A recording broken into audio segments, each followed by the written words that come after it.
mga kapitsang kalayo na yung mga kasama ko, mga grupo ko dumating na.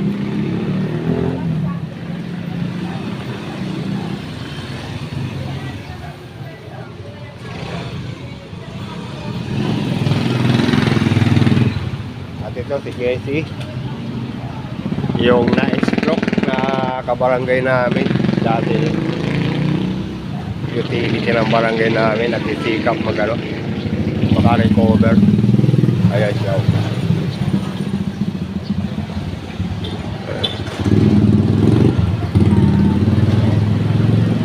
Mabuti nga nakaka-recover na siya.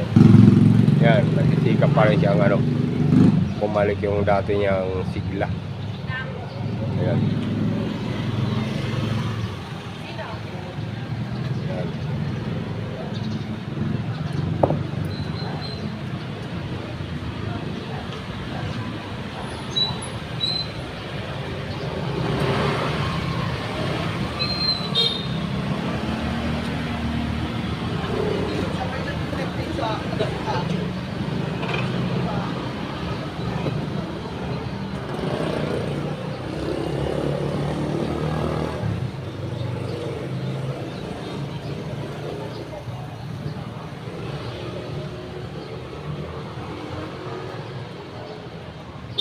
Yung pag walang tao sa barangay, siya yung pinagkakatiwalaan dito ni Kapitana sa barangay.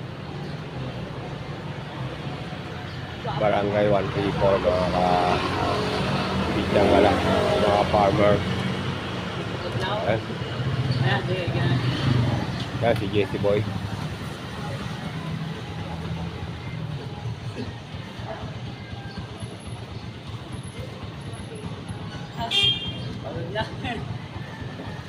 Okay na.